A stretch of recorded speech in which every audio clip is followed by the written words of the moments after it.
سراجا وهاجا وأنزلنا من المعصرات ماء ثجاجا لنخرج به حبا ونباتا وجنات ألفافا إن يوم الفصل كان ميقاتا يوم ينفخ في الصور فتأتون أفواجا وفتحت السماء فكانت أبوابا وسيرت الجبال فكانت سرابا إن جهنم كانت مرصادا للطاغين مآبا لابثين فيها أحقابا لا يذوقون فيها ولا شرابا إلا حميما وغساقا جزاء وفاقا إنهم يردون حسابا وكذبوا بآياتنا كذابا وكل شيء أحصيناه كتابا فذوقوا فلن نزيدكم إلا عذابا إن للمتقين مفازا حدائق وأعنابا وكواعب أترابا وكأسا دهاقا لا يسمعون فيها لغوا ولا كذابا جزاء من ربك عطاء حسابا رب السماوات والأرض وما بينهما الرحمن لا يملكون منه خطابا يوم يقول الروح والملائكة صفا لا يتكلمون إلا من أذن له الرحمن وقال صوابا ذلك اليوم الحق فمن شاء اتخذ إلى ربه مآبا إنا أنذرناكم عذابا قريبا يوم ينظر المرء ما قدمت يداه ويقول يا ليتني كنت ترابا.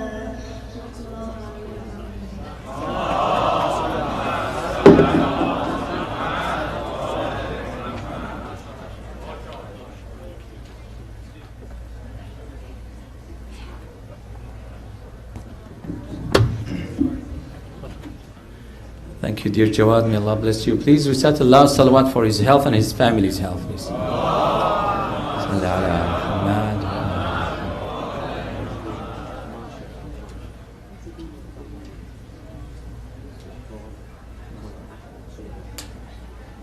Okay. We're supposed to have a guest tonight, the chairman of Islamic Shura Council of Southern California, our dear brother Ahmad Subuh. I don't know if I saw him today here, but he's supposed to be with us. If he comes, I wanted to welcome him right now. Well, maybe I won't have the chance to say so at a later time. I would like to welcome everybody for another night of Muharram. And I really appreciate everybody's cooperating with us. We are expecting a big crowd tonight. So if you see someone needs room, please give them room as soon as possible, as fast as possible, and quietly, hopefully. For the children, if you have children, we welcome them all the time, as long as they are seated with you, or you can take them upstairs. We have two teachers upstairs that they teach them. Now, I saw some children are running around outside. It is extremely dangerous. It's dark outside and people, sometimes they back up. They don't see your children. They are too small for them to be seen. So please take care of your kids and make sure they are in one of the rooms upstairs or with you right here, seated quietly, inshallah, not running around. I'm very pro-children. I've been with children for many years, teaching them, being with them. But when they run around, they distract the speaker, they distract others. Really, people come from very far away to learn in these very important nights of the year. The water. We still are finding water, bottled water, that are only this much taken away from them, and they're thrown away outside. And sometimes they put them in the trash, sometimes they leave them here, and sometimes they throw them in the street. So far, I know, I'm hoping that it's just children do it. But I've seen, unfortunately, some of our brothers and sisters who are as old as I am, they put them under their chair, or they put them right next to them, or they just leave it there, and they go. Every night when we leave, there is so much Kleenex on the floor. We don't mind picking them up, but this is, you need to all help out with this. Bottle, you take it, please drink it all the way. I mentioned this yesterday. We are here to learn from Imam Hussein. We are here to learn not to waste. And we should never forget that our Imam Hussein alayhi salam, he died thirsty. I don't know how can I have the heart to throw water out or waste water. Our Imam got martyred thirsty, as well as his children and his brothers and all the companions. They were extremely thirsty. So please watch out for that. And when you take your food, whatever food we have here, we're going to give it away, all of it. Some people I know, they have some who are sick or ill, and they wanted to take for their loved ones at home. We will give you whatever is left, but you just have to wait when we make sure everybody got at least one, because we don't want to have anybody to leave here without food. So make sure you take one. Inshallah, at the end also we will give you some more. Now I see our dear brother Ahmed is here. Ahmed Subh. Assalamu alaikum wa rahmatullah. I would like to welcome him. He's the head and the chairman of Islamic Shura Council of Southern California. He's a very active man. And I believe you're a doctor as well. Is that Dr. Ahmed? Yes, he's Dr. Ahmed. We are honored to have him tonight with us. And he's going to be with us tonight, and hopefully we can see him if he has time. He's a very busy man, inshallah, in the future as well. Without any further ado, I would like to invite Honorable Sayyid Hadi Al-Qazwini to the podium with a loud salawat.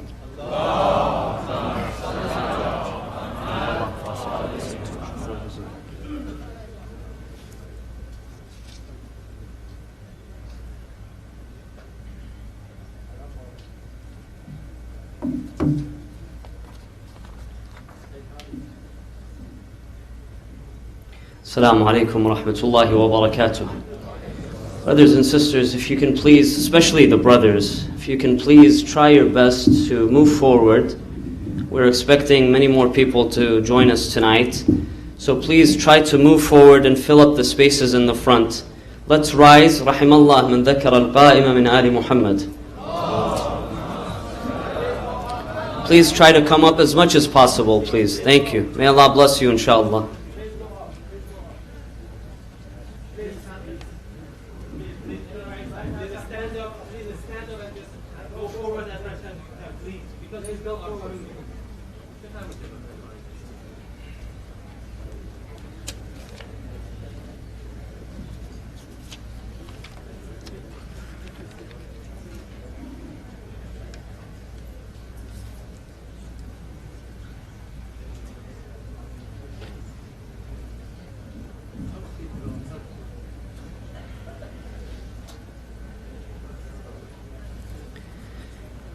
أعوذ بالله من الشيطان الرجيم بسم الله الرحمن الرحيم صلى الله وسلم عليك يا سيدي ويا مولاي يا رسول الله صلى الله وسلم عليك يا سيدي ويا مولاي يا أبا عبد الله يا غريب يا مظلوم يا شهيد كربلاء يا ليتنا كنا معكم سادتي فنفوز فوزا عظيما. قال الله تعالى في محكم كتابه الكريم: بسم الله الرحمن الرحيم. رب هب لي حكما وألحقني بالصالحين واجعلني لسان صدق في الآخرين واجعلني من ورثة جنة النعيم واغفر لأبي إنه كان من الضالين ولا تخزني يوم يبعثون يوم لا ينفع مال ولا بنون إلا من أتى الله بقلب سليم. God states in the Holy Quran, Bismillah ar-Rahman ar-Rahim, my Lord, grant me judgment and bind me to the righteous, and make for me faithful renown among later generations, and place me among the heirs of the garden of bliss. And forgive my father, he is one of those who are astray. And do not disgrace me on the day they are resurrected, the day when neither wealth nor children avail, except for him who comes to God with a sound heart. Aminna billah. Sadaqallahu al-aliyyul azim. Once again, let us enliven and enlighten our hearts, our minds, our gathering with the remembrance of the Holy Prophet and his purified progeny. Sallu ala Muhammadin wa ali Muhammad.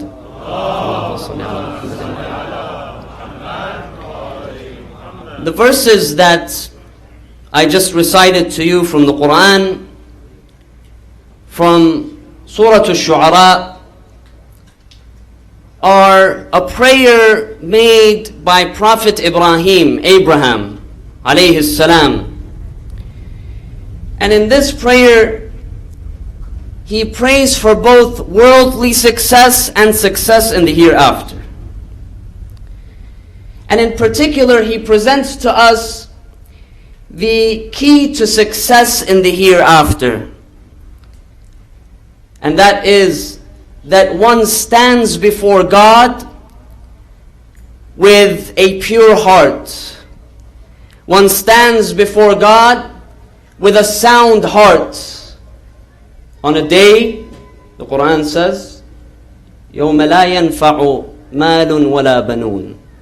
On a day, meaning the day of accountability, the day of resurrection, when no children or wealth will benefit us, except إِلَّا مَنْ أَتَى اللَّهَ بِقَلْبٍ سَلِيمٍ. The exception are those who stand before God with a sound heart. And we know that heart, when the Quran refers to the heart, it refers really to our soul, to our core. What makes us who we are, our soul.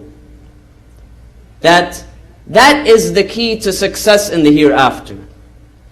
That we stand before God having attained a sound heart and a sound soul. And the traditions, they give us various definitions for what it means to have a sound heart. But basically, they boil down to one thing, these definitions.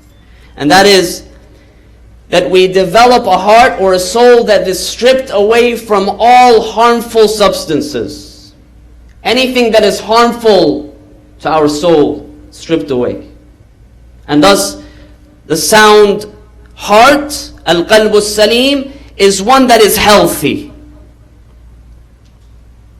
versus a heart or a soul that is sick. The Quran gives us an example, tells us that there are some whose hearts are sick, they're ill. In describing the hypocrites, the munafiqun, God says, fi qulubihim marad. In their hearts are sick, their hearts are ill, they're not healthy. And so a sound heart is one that is healthy, a healthy soul, one that is stripped away of all that is harmful, any harmful content. And our teachings, they alert us to many toxic substances, those things that contaminate our heart, they contaminate our soul. And they remind us that it's important to be aware of these harmful substances and for us to avoid contaminating our souls and our hearts with them. And that this is important not just for our success in the hereafter, but also our success in this life. When it comes to our individual identity formation, when we form our identities and individuals, and also when it comes to our social and communal relationships. It's important for us to purify, to cleanse our hearts, our souls, for the hereafter and for this life. So tonight, brothers and sisters, with the time that we have together, I'd like to focus on one hadith, one tradition that presents to us 3 such harmful and toxic substances. 3 things that contaminate the soul, according to the hadith. One is what is known in Arabic as al-kibar, and that is arrogance or pride. Each of us, brothers and sisters, possesses an ego. This ego is basically our sense of self. And when we fail to tame the ego, we then puff up in pride. And so we have an exaggerated sense of self. We're inflated. Our ego becomes inflated. We have an exaggerated sense of self. I read a story once about Mullah Nasruddin. They say that he was walking in the town one bright night, one bright evening. It was a full moon. He's walking in town, and he came to a well in the town. And so he went in, he wanted to pull out some water from the well. And so he bent over, he leaned over, and he looked in the well, and suddenly he saw the image of the moon in the well. And so he began to panic. How is it that the moon has fallen into the well? Who is going to rescue the moon in this night? Who's going to help the moon? This is a travesty, it's a tragedy. So he looked around left and right. He saw that he's the only person. He found that, no, it's my obligation, it's my responsibility. I have to rescue the moon. And so he went out and he pulled down the bucket so that he can rescue the moon from the well. And he began to pull up. As he pulled up, the bucket caught onto something, a side of the well. So he began to pull and pull and pull with all of his might, with all of his effort. Suddenly the rope released and he ended up falling on his back. As he fell on his back, he opened his eyes, he looked up and he saw the moon in the sky. And he said, Alhamdulillah, I praise God that I was able to rescue the moon. If it wasn't for me, the moon would have been in big trouble.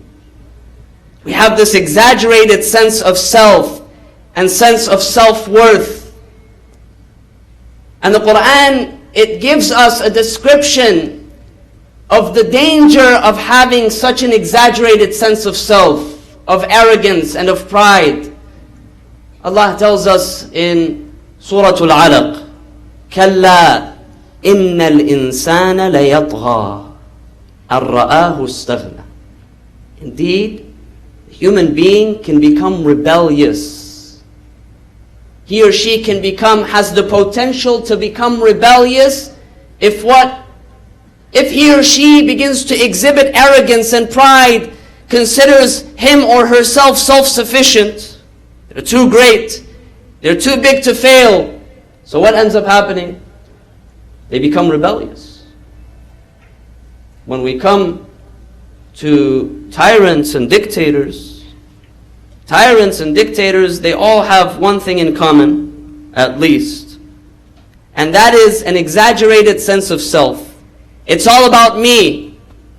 It's all about my dictates. It's all about what I want. Doesn't matter. Rule over 10 people, rule over 1,000, rule over 1,000,000, rule over 100 million. It's all about me. This exaggerated sense of self, this narcissistic ego that a tyrant or a dictator has. And oftentimes we find that in some countries around the world that are ruled by those who are tyrannical, by dictators, find oftentimes that there are a lot of statues and a lot of portraits everywhere. In the streets, in the homes, everywhere you find statues, you find portraits of the figure. Everywhere you turn, right? And many of us, we condemn this behavior. We say, see, this is narcissistic, right? The person thinks all about themselves. Everywhere you go, you see their photo, you see their statue. By the way, some of us who do not rule over land, we also exhibit this kind of behavior. Right? How many selfies of myself do I have flying around on the web? Dozens? Hundreds? Not of photos of people that have taken of me. Photos that I've taken of myself and I post left and right. This is also kind of narcissistic. Right? I condemn the dictators and the tyrants. I say their photos are everywhere. But mashallah, my photos are everywhere as well. It's very dangerous, brothers and sisters. State of arrogance, state of pride that we display. And this is why our holy Prophet Muhammad sallallahu alayhi wa alihi wa sallam, he tells us in the advice that he gives to his companion Abu Dharr al-Ghifari. He says, Ya Aba Dharr, من مات وفي قلبه مثقال ذرة من كبر لم يجد رائحة الجنة. That's so powerful. He says, O Abu Dharr, if one of you dies, one of us dies, while having within one's heart a minute amount of arrogance, of pride, he or she will not smell the scent of paradise. Meaning what?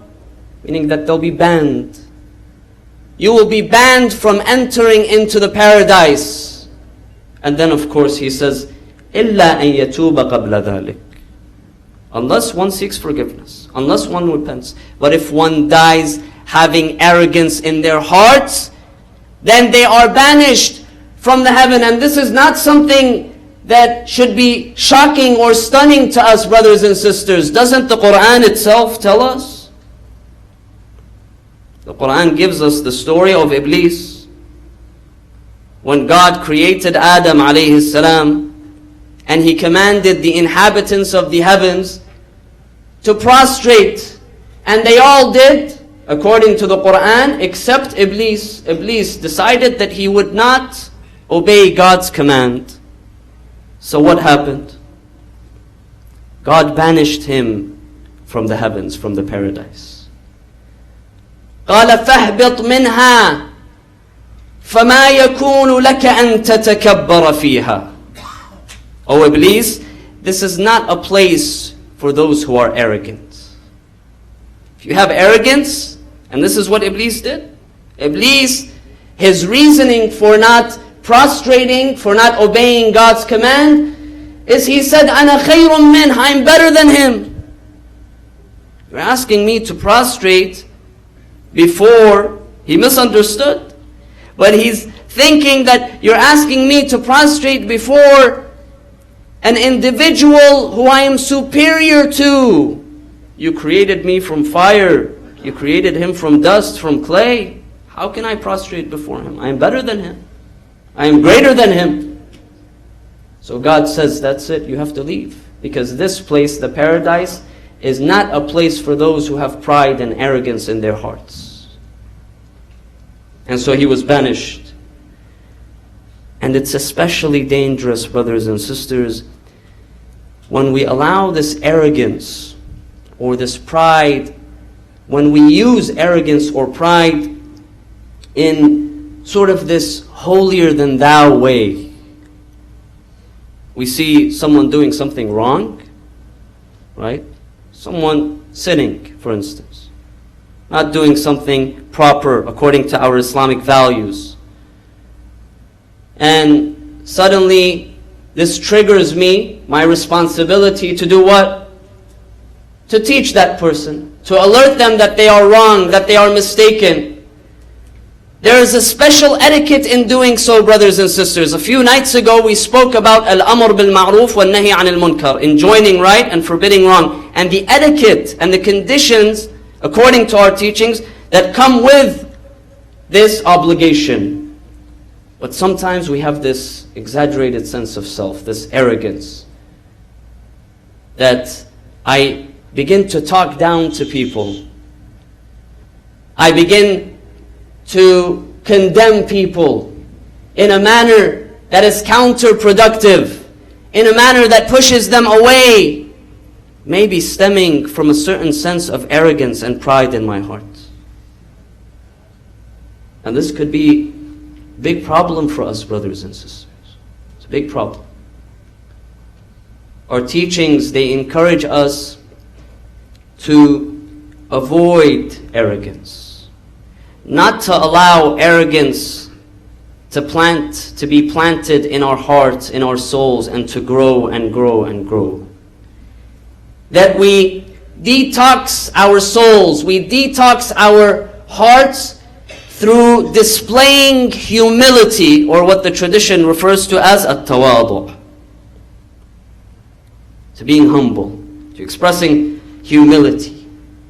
Now for some of us, when we hear the word humility, we may have a misconception, a misunderstanding of the term, and think immediately something along the lines of humiliation, that we humiliate ourselves.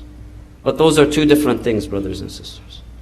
Humility, at-tawadu' is one thing, and humiliation is another thing. Our teachings, they emphasize that we never humiliate ourselves. The Quran says, وَلَقَدْ كَرَّمْنَا بَنِي آدَمَ.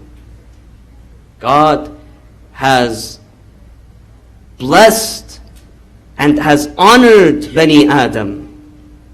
And that we should not humiliate ourselves, not base ourselves to the point of humiliation. And this is one lesson that we learn from Imam Hussein.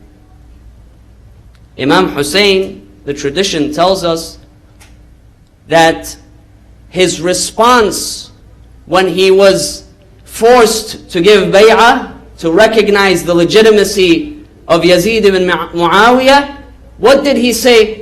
He said, no. I would not do this.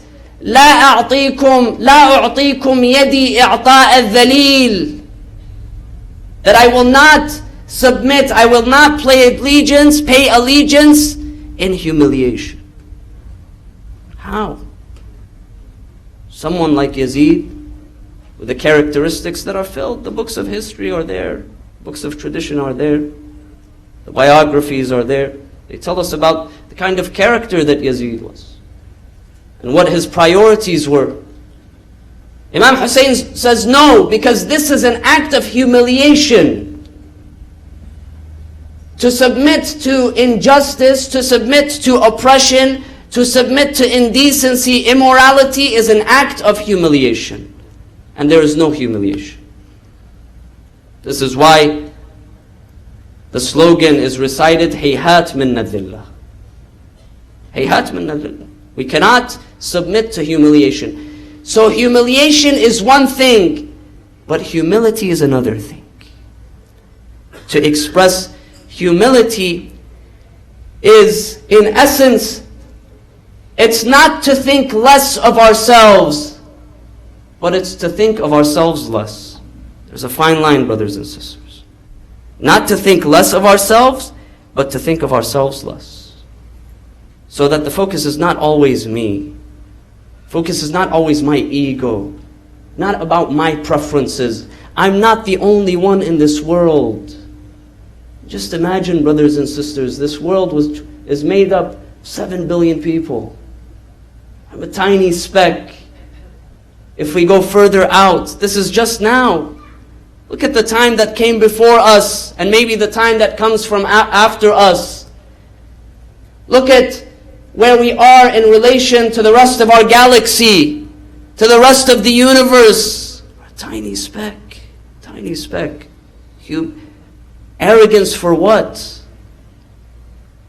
The Quran talks about those who walk arrogantly and those who express humility. The Quran tells us that we should avoid arrogance, that we should humble ourselves, that we should express humility when we talk, when we walk, when we engage ourselves. The Quran gives a beautiful description. Allah says, إِنَّكَ لَن تَخْرِقَ الْأَرْضَ وَلَن تَبْلُغَ الْجِبَالَ طُولًا. Sometimes the arrogance, it's not just an internal feeling. The arrogance, it plays out in the way that we talk, in the way that we walk, in the way that we act. And so the Quran gives us an example. He says that some people in their pride and in their arrogance, when they walk, they kind of stomp their feet. Right? They stomp their feet. This is a sign of arrogance. Or when they're walking, they lift their heads up high, their chins are lift up. The Quran says that what are you trying to do? When you stomp your feet, when you lift your head up high in arrogance, إِنَّكَ لَن تَخْرِقَ الْأَرْضِ. You are not going to be able to pierce the ground, the earth with your stomping. وَلَن تَبْلُغَ الْجِبَالَ طُولًا. No matter how high you raise your head and your chin, you will never reach the height of the mountains. Imam Ali alayhi salam, he has really interesting description. He says, I'm astonished about the one who expresses arrogance and pride. Why? He says, this human being who is prone to being arrogant, I'm astonished at how he or she could express arrogance, could be arrogant or proud. When if you look at the human being, this is Imam Ali saying, he says, أَوَّلُهُ نُطْفَةٌ وَآخِرُهُ جِيفَةٌ. This human being, look at the origin, the beginning of this human being and their end. The origin is a drop of semen, a drop. And the destination is what? A dead carcass. This is the beginning and this is the end. And then he goes on to say, and in between this beginning and end, he or she is a vessel that is carrying all sorts of dirt and germs within him or herself. Is there any time that our body, internally, our body is absolutely clean and absolutely pure? Oh, there's all sorts of germs, it's all sorts of dirt that we carry within us. So he says, why? For what? A person whose beginning is like this, whose end is like this, and in between, this is his or her state. For what does he or she express arrogance? Based on? And thus, we are reminded to express humility. Had arrogance and pride been a good thing, then the greatest of creation, the prophets and the messengers, they would have expressed it. Right?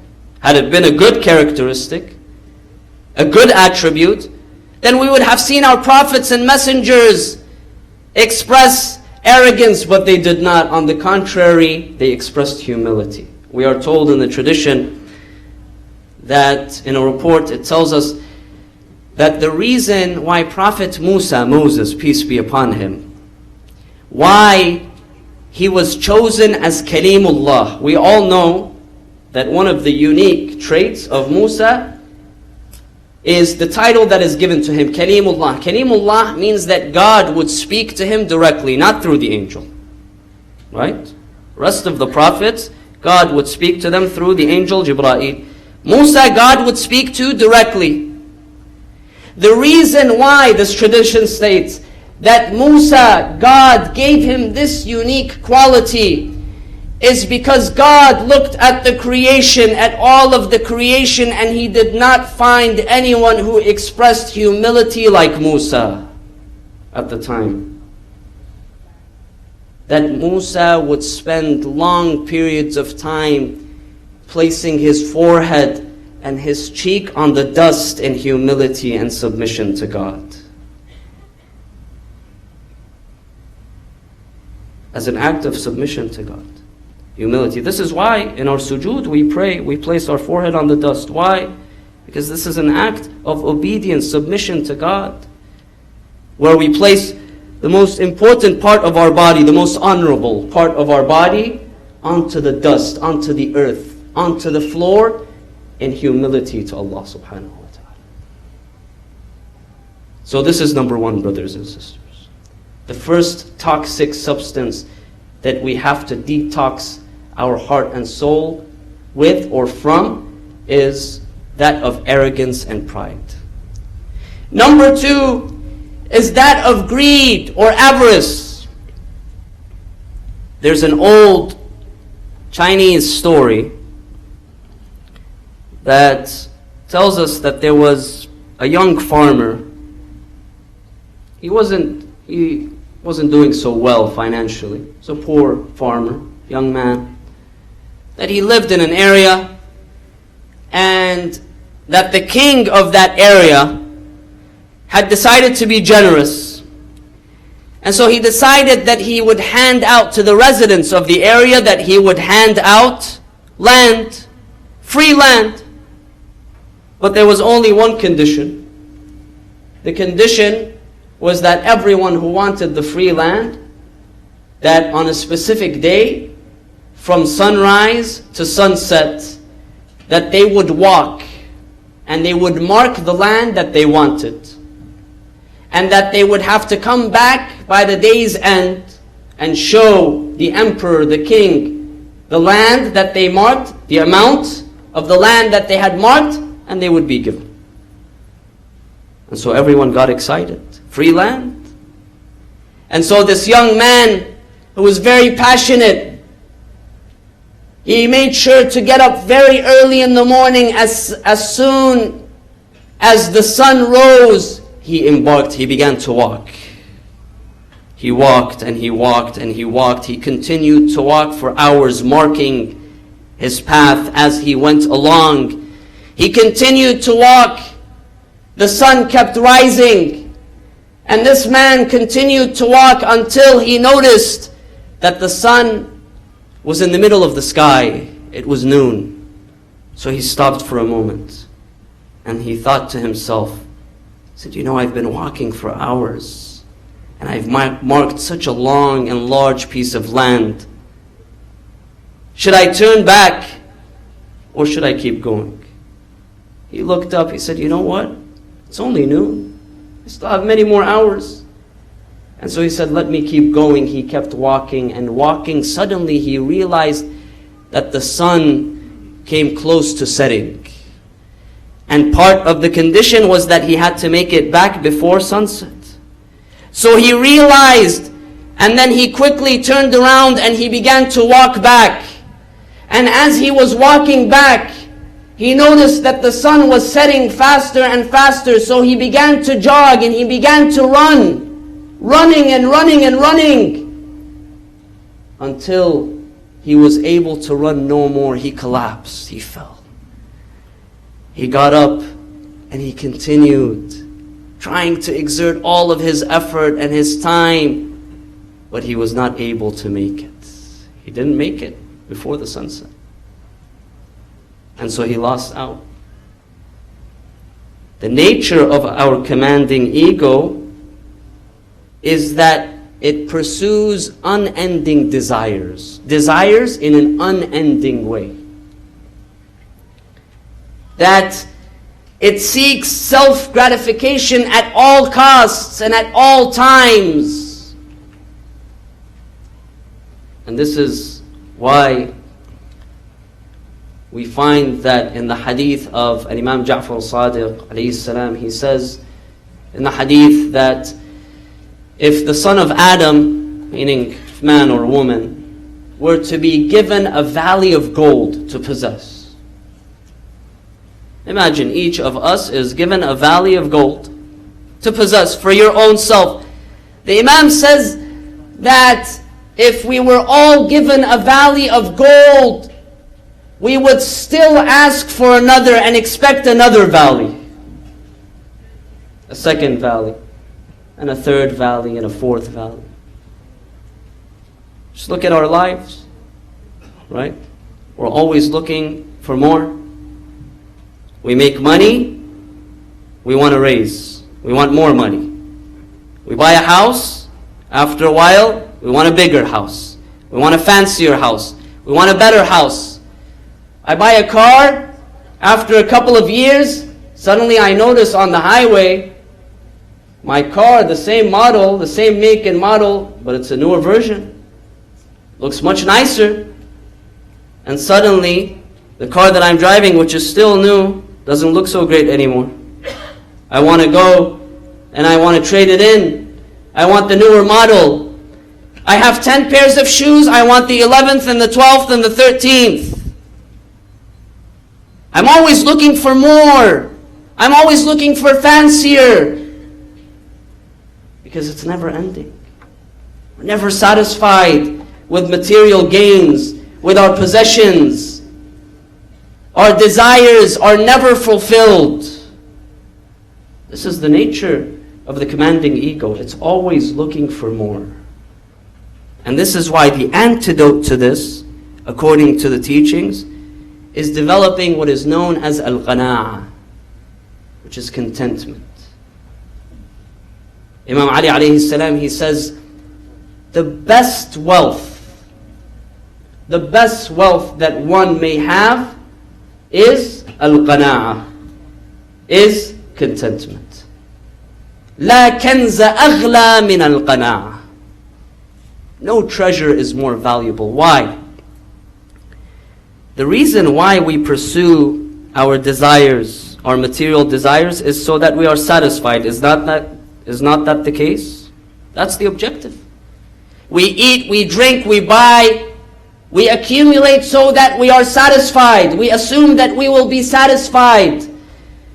But because our nafs is one that is never satisfied with material gains, we are encouraged to develop, to change our state of mind, to understand that what is important and what will give us true satisfaction is to be content. Is to look at the blessings that you have, that you've been given, and to be satisfied with them, to be accepting of them, and thus to control one's consumption. This is why the Quran talks about controlling our consumption. Right? The Quran doesn't say don't eat, don't drink. It says eat and drink, but do so in moderation. Kulu washrabu wa la tusrifu. In moderation. Consume, but in moderation. And so the sense of greed and avarice is highly dangerous for us, brothers and sisters. We have to realize that our material gains, they never end. The Quran says, مَا عِنْدَكُمْ يَنْفَدُ وَمَا عِنْدَ اللَّهِ بَاقٍ. That what is with you, the creation, it finishes, it perishes. What is with God remains eternally. قُلْ مَا عِنْدَ اللَّهِ خَيْرٌ مِنَ اللَّهْوِ وَمِنَ التِّجَارَةِ. The Quran tells us that we turn to God and we are satisfied with what God has given us. Again, as I mentioned, it's not that we do not pursue. The hadith, they tell us, go ahead, enjoy your wealth, enjoy materials, take care of your family, but do so in moderation. Do so with the understanding that material gains and desires are never ending, and so control your nafs. This is number 2. And number 3, finally, is that of jealousy or envy, al-hasad. The Quran gives us an example of this in the famous story of Habil and Qabil, Abel and Cain. We all know the story.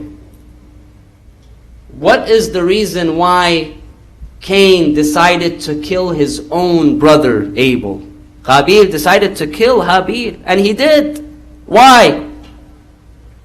Because he was envious of him. Traditions, they tell us that, in fact, the Quran says, فَتُقُبِّلَ مِنْ أَحَدِهِمَا وَلَمْ يُتَقَبَّلْ مِنَ الْآخَرِ. God accepted the sacrifice of one, Habil, and not of the other, Qabil. And so he became jealous of his brother, envious of his brother, of his brother's success. And so he decided to kill his own brother, the one who comes from his own flesh and blood, because he was jealous of him. He was envious of him. Envy, brothers and sisters, is linked to arrogance. This idea of feeling superior, having to feel superior over others. And thus, others' success triggers my dissatisfaction. It triggers my animosity. It triggers my anger and my envy, and sometimes I am inclined to denigrate others through my words and deeds. This is what it does. I see someone who's doing well, and suddenly this state of envy is triggered. Can't handle it. How can he or she be doing better than I am? And so I become angry and furious, envious. And oftentimes I go and I begin to denigrate that person. I go around and say, you know what? You know, so-and-so, who you think so highly of, so good of, he or she does this, does that. We try to break people down so that we can raise ourselves, again, back to the state of superiority because of envy and jealousy. It's a problem, brothers and sisters. Problem. It's a toxic substance that destroys our hearts. It destroys our souls. Most of us, we easily admit when we are the victims of envy. Very easy for us. Right? We go around and we say, so-and-so is envious of me. So-and-so is jealous of me. But how many of us are ready to admit when we have envy of others? When I'm jealous of others' success. I'm envious of others. We have to realize, brothers and sisters, that the first victim of envy is the one who carries it, the one who bears it. He or she is the first victim of envy, the first one to be at loss. Because he or she is always focusing on others. They're always looking around toward others to see their successes and their failures. Always looking around. So-and-so, are they failing? Are they successful? What are they doing? Always focusing on others. And so not able to focus on oneself.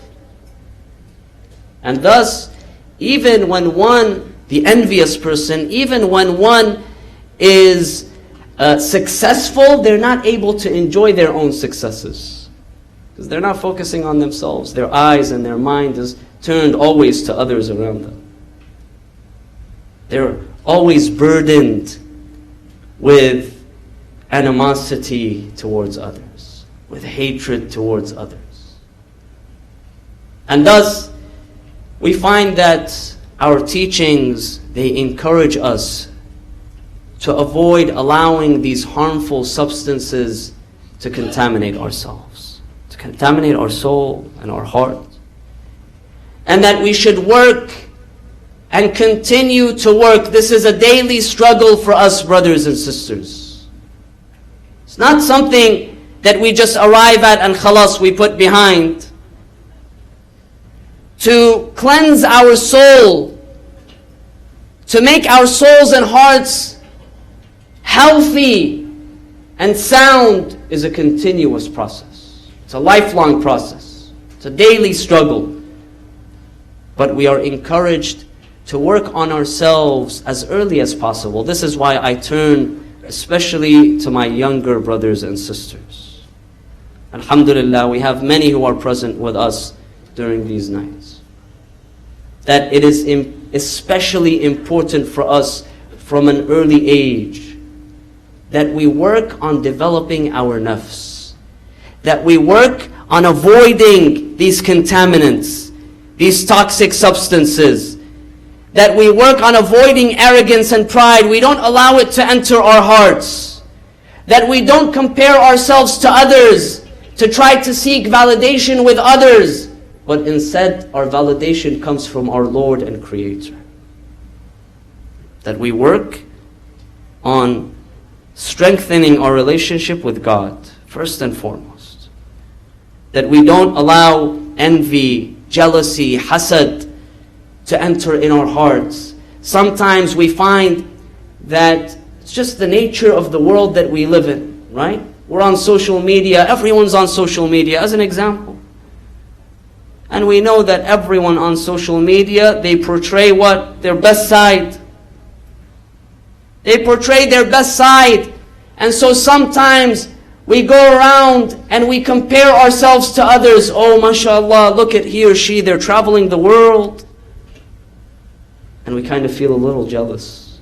I wish I could travel around the world. He or she bought a new car. I wish I could have a new car. He or she bought a new dress. I wish I can have a new dress, and so on and so forth. It's very important for us to be very, very careful, brothers and sisters. Very careful. Don't allow these things that destroy our hearts and destroy our souls to enter. To take them out. The better and the earlier that I work on developing myself, the better it will be for me in the future, brothers and sisters.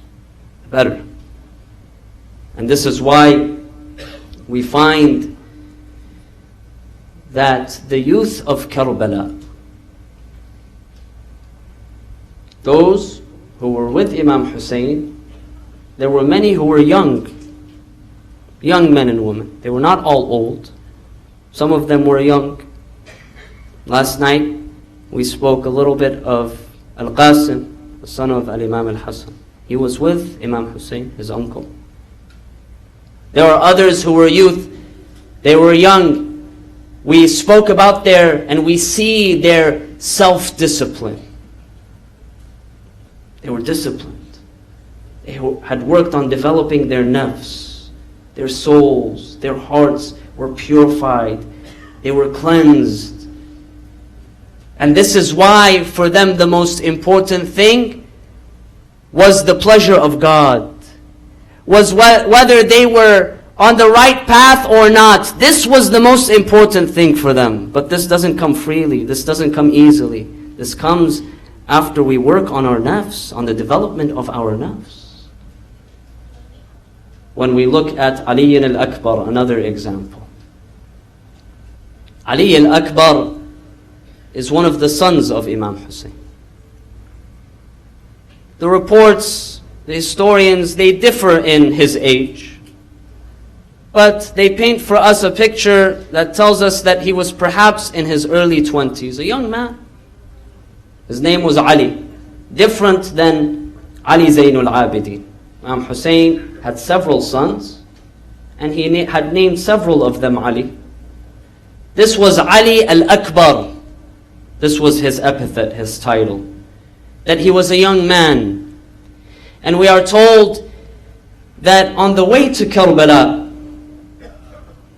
when the caravan was blocked from entering into the city of Kufa, and instead diverted to Karbala, to the desert plain, right? That on the way there, that as Imam Hussein was riding, he's sitting on his horse, we are told that he fell asleep as they're riding forward. The caravan is moving forward. He fell asleep momentarily, and then he opened his eyes and he began to recite, La hawla wa la quwwata illa billah. La ilaha illa Allah, la hawla wa la quwwata illa billah. he continued to repeat this phrase. The tradition tells us that Ali al-Akbar was by his father's side, and he heard his father.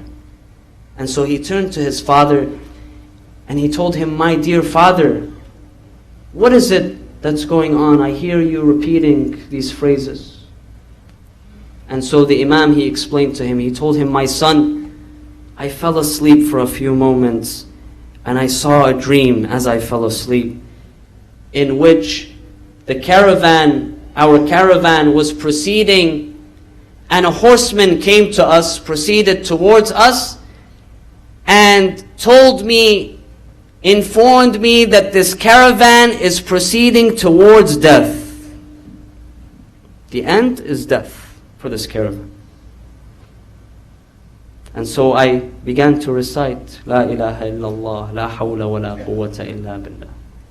The tradition says Ali al-Akbar, he turned to his father and he asked him a question. He says, "Ya abatah, O my father, awalasna ala al-haq? Are we not on the path of truth? Are we not on the right side, the side of truth?" Imam Hussein, he says, "Yes, my son, we are. This is our objective, this is our goal, that of truth, for the sake of God." And so Ali al-Akbar, he replies to his father, he tells him, "Idhan abatah, O my father, لا نبالي أوقعنا على الموت أم وقع الموت علينا." In this case, then it should make no difference for us that if we meet death or if death meets us, if we go forward to death or death comes towards us. If we're on the path of truth, it should not make a difference to us. This young man who is disciplined, who recognizes at a young age, who recognizes his priorities, who recognizes what it means to have a strong relationship to God and to see the truth in God. Ali al-Akbar. The reports tell us that on the day of Ashura, of course, the companions of Imam Hussein, they were the first to give their lives. When Umar bin Sa'd, the commander of the army, the enemy army, he began to fire arrows towards the camp of Imam Hussein, we are told that many of the companions, they fell. They were the first line of defense. They fell. And that after the companions of Imam Hussein were very small in number, after they died, the turn came for Bani Hashim, the family of the Prophet themselves, the grandsons of the Holy Prophet, the sons and grandsons of Ali ibn Abi Talib, that they rose in courage in defense of Imam Hussein. They went out. One by one they began to fall. One of the first ones to go out was Ali al-Akbar. He comes to his father and he tells his father, he says, "Abatah, my father, I seek permission from you. I seek permission from you to go out into the battlefield, to go out and to fight." Imam Hussein, he hears this from his son and he begins to weep, he begins to cry. Allahu Akbar. Allahu Akbar. Imagine a father who hears this from his son, his beloved son, the apple of his eye, the young man who he has raised, he has seen grow up into adolescence. My son is coming and asking me for permission to go out into the battlefield. So Imam Hussein, he begins to cry, he weeps. He tells him, "My dear Ali, this is very difficult for me. You're asking something very tough from me, to give you permission to go out into the battlefield." Ali, he turns to his father, he says, "Please, my dear father, please, Let me go out. Let me defend you. Let me defend the women and the children. We are told that Ali al-Akbar, the traditions, they tell us that Ali al-Akbar was the most one who resembled the Holy Prophet. Allahu Akbar. Khalqan wa khuluqan. In his physical appearance and in his akhlaq. And that when the family of the Prophet, they would miss the Prophet. When they would miss seeing the Prophet, that they would turn and they would look at Ali al-Akbar so that they're reminded of the Prophet. Imam Hussein, he gives permission to his son Ali al-Akbar. Ali al-Akbar, he goes out into the battlefield. This lion, like his father and like his grandfather and like his great-grandfather, he goes out with full courage and he begins to fight the enemies in that scorching heat, in that place and time where for days they had not had access to water. They were all very thirsty, yet Ali al-Akbar, he fights against the enemies. The tradition tells us that his mother Layla, Allahu Akbar, he not only had a father, he had a mother as well. A mother who this was her beautiful son. This was the son that she spent days, months, years raising and growing to love. That Layla, she stood from her tent and that she would look at the face of Imam Hussein. Why? Because Imam Hussein was looking at his son Ali al-Akbar charge in the battlefield.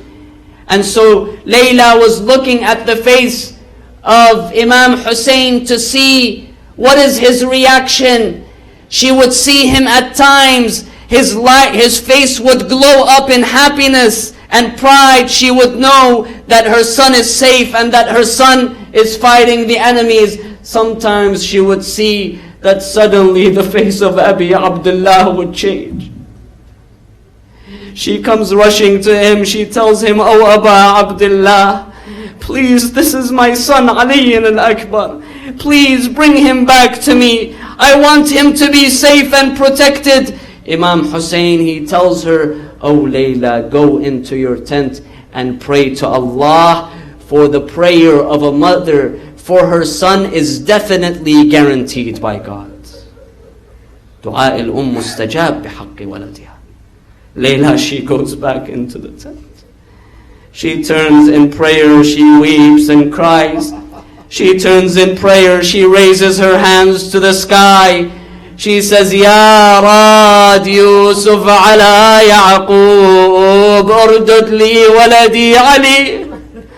Oh my Lord, oh the one who brought Yusuf alayhi salam, who reunited Yusuf with his father Yaqub after all of those years. Oh my Lord, bring back Ali to me, my son.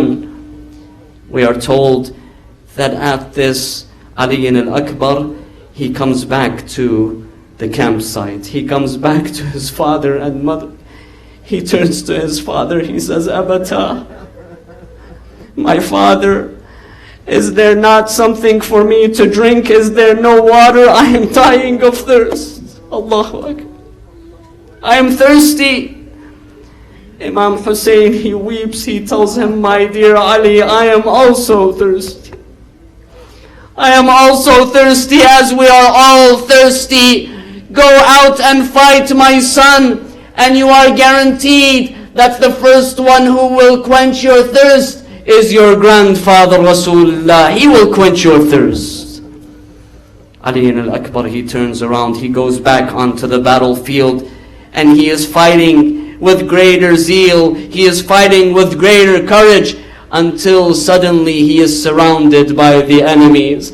They begin to strike him from different directions. The tradition, the reports, they tell us that suddenly they turned around him, they surrounded him, and all attacked him at once. and they began to strike him left and right, until Ali, he fell over onto his horse. He is bleeding. The horse was not able to see, and thus it took him towards the enemy camp. And that is when they attacked him further. At this point he calls out, Ya Abata, alayka minni salam. Oh my father, peace be upon you. هذا جدي قد سقاني شربة من الماء. I see my grandfather before me, and he is providing me with a drink of water, and he says to you, O Hussein, there is another cup awaiting you very soon. Inna lillah wa inna ilayhi raji'un. وسيعلم الذين ظلموا آل محمد أي منقلب ينقلبون والعاقبة للمتقين. صلى الله وسلم عليك يا سيدي ويا مولاي يا أبا عبد الله. صلى الله وسلم عليك وعلى الأرواح التي حلت بفنائك. عليكم مني جميعا سلام الله أبدا ما بقيت وبقي الليل والنهار، ولا جعله الله آخر العهد مني لزيارتكم. السلام على الحسين وعلى علي بن الحسين وعلى أولاد الحسين وعلى أصحاب الحسين. Assalamu alaikum jami'an wa rahmatullahi wa barakatuh. Brothers and sisters, before I let you go, we have many in our community who have asked us to pray for them, to remember them in these holy days and nights. And these nights are the most holy, brothers and sisters. Many of them are ill, many of them are sick within our local community and other places. Let us remember them in our du'as. Let us together raise our hands in du'a. Let us repeat the verse of the Quran 5 times, أَمَّنْ يُجِيبُ, and ask Allah subhanahu wa ta'ala to bestow health and strength upon those who are ill and those who are suffering. Bismillah ar-Rahman ar-Rahim. أَمَّنْ يُجِيبُ الْمُضْطَرَّ إِذَا دَعَاهُ وَيَكْشِفُ السُّوءَ. أَمَّنْ يُجِيبُ مضطر إذا دعاه ويكشف السوء. أمن يجيب المضطر إذا دعاه ويكشف السوء. أمن يجيب المضطر إذا دعاه ويكشف السوء. أمن يجيب المضطر إذا دعاه ويكشف السوء. يا الله، اللهم اشفي مرضانا، اللهم داو جرحانا، لا سيما المرضى المنظورين. اللهم اشفهم بشفائك وداوهم بدوائك وعافهم من بلائك. وإلى أرواح المؤمنين والمؤمنات نهدي جميعا ثواب سورة الفاتحة مع الصلوات. اللهم صل.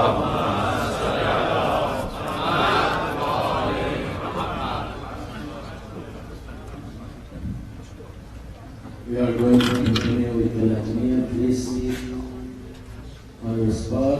We are going to have Latmiya right now. Abu Shaba Musami Burbusan.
بسم الله الرحمن الرحيم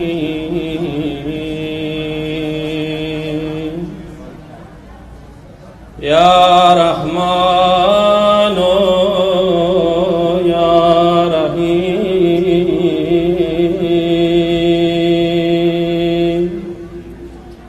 يا أرحم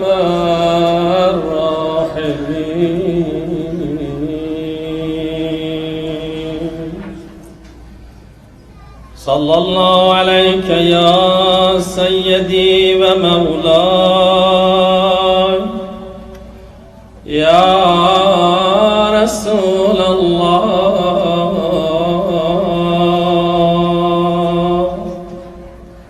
صلى الله عليك يا سيدي ويا مولاي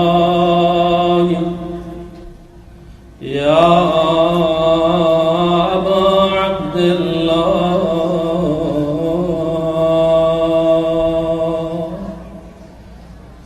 يا رحمة الله الواسعة ويا باب نجاة الأمة ويا عبرة كل مؤمن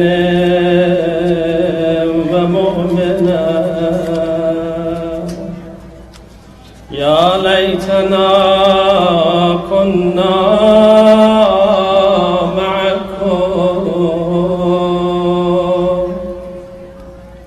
سادتي فنفوز فوزا عظيما صلى الله عليك يا مولاي يا أبا الفضل العباس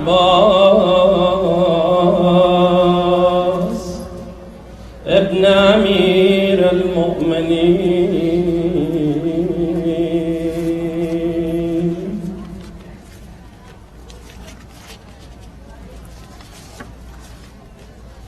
انشاءالله خواهران لطف میکنن سکوت مجلس رو رعایت میکنن که ما برنامه‌مون رو شروع کنیم. برای برقراری و شروع مجلس یه صلوات محبت بفرمایید.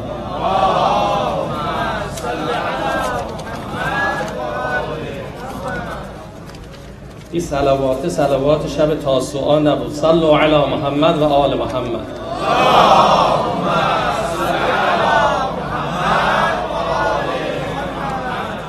احسن صلى الله عليك يا مولاي يا أبا عبد الله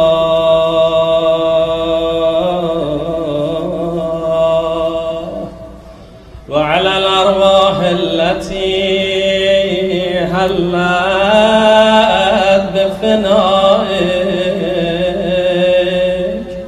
عليك مني جميعا سلام الله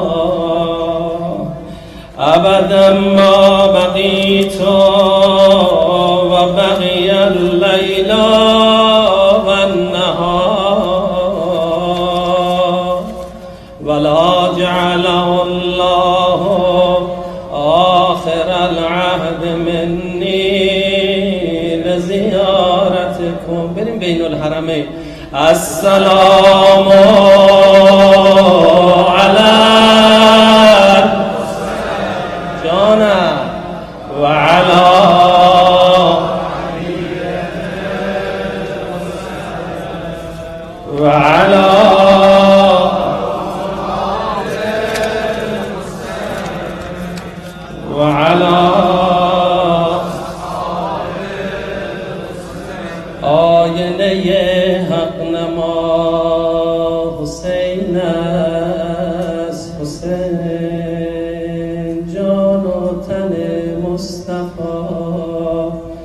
حسین است، حسین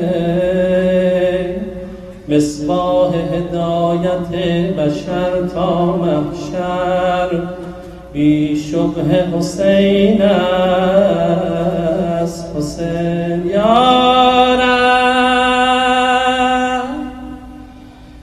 یا رب حسین و خون رخسار حسین، ما را برسان به فیض دربار حسین. آن دم که به ما لحظه آخر شد، آخی کن قسمت ما تو فیض دیدار حسین، تو فیض دیدار حسین. تا خانه تو حسین جان، تا خانه تو قبله راز است حسین. ما را به رو، ما را به درد روی نیاز است حسین. گردد در کعبه باز سالی یک بار، وین خانه درش همیشه باز است حسین. عزیزان همیشه همه شما عزیزان ماشاءالله از من بهتر برید. امشب شب تاسوعاست، شب قمر بنی هاشمه، امشب شب عدله، امشب شب اخلاصه، امشب شب جوانمردیه. امشب جوونا باید ما بفرستیم جلو تا از مولا یاد بگیریم ادب آقا ابوالفضل.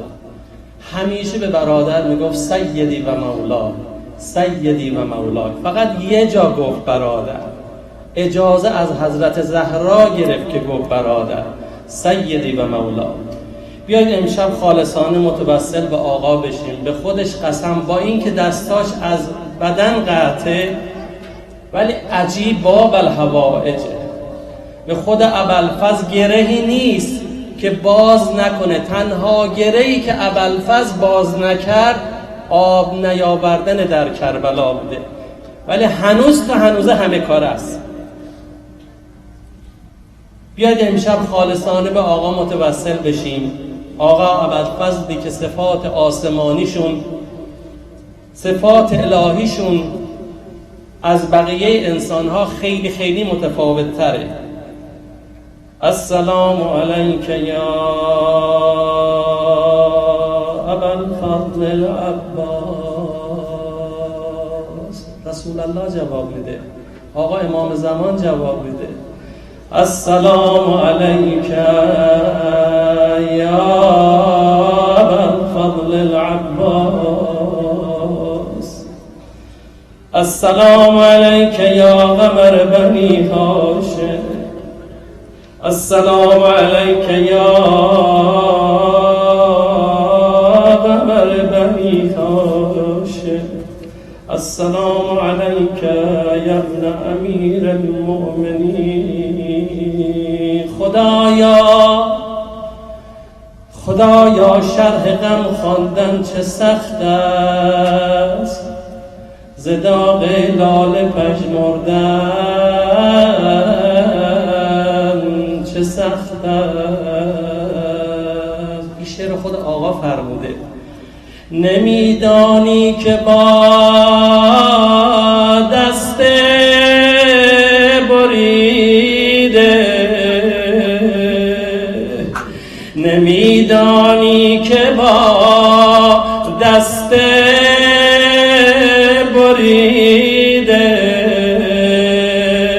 ز پشت اسب افتادن چه سخت است. یه بار دیگه. نمیدانی که با دست جانم ز پشت اسب افتادن چه سخته.